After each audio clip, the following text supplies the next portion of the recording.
Hey gang, Stuart here.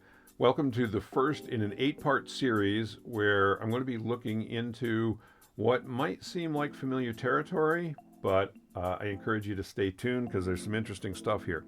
The way this all came about was I was working on a project with a colleague of mine. We were redoing and updating some training materials that we'd done in the past, and the concept of selecting all in Audacity came up. So we're talking about Command A on the Mac and Control A in Windows, right? So obviously those shortcuts select everything, select all, right? But all of what? It was the question. There was some disagreement on what it actually does. So let's go ahead and jump into Audacity here and we'll start exploring a little bit. First, we need a little audio to work with, so I'm just going to open the mic and record a little bit here so that we've got something going on here.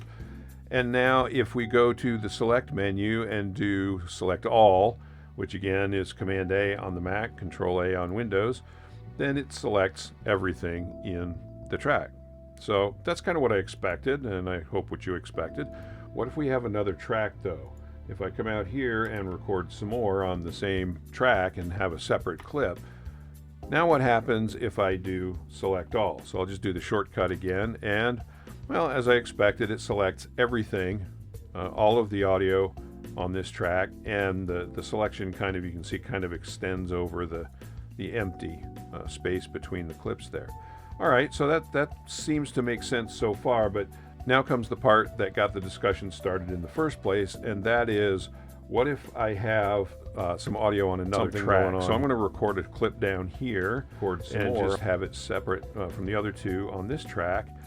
And so now what happens if I do select all, and I'll do Command A again, and it selects all of the audio in the project, not just all of the audio on the current track, right? So that brought up the question, what if you want to select all the audio on the current track?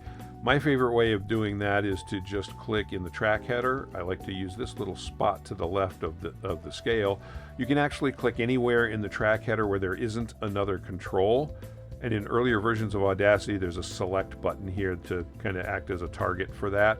But you can still use any place in the track header that doesn't have a control in it. So here's selecting the first track. If I wanted to select just the second track, I could do the same thing on the second track, and it works the same way.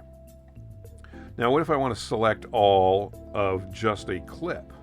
My favorite way of doing that is just a double click, right? So a double click anywhere in a clip will select everything in that clip and only that clip.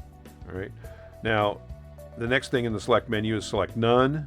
So I don't use that menu option very much, just because if you have something selected, you're well aware, and you do this without even thinking about it. If you click somewhere else, it deselects whatever's selected, right? So if I do select all and then I just click anywhere in the project, it deselects everything. So it's the equivalent of doing select none.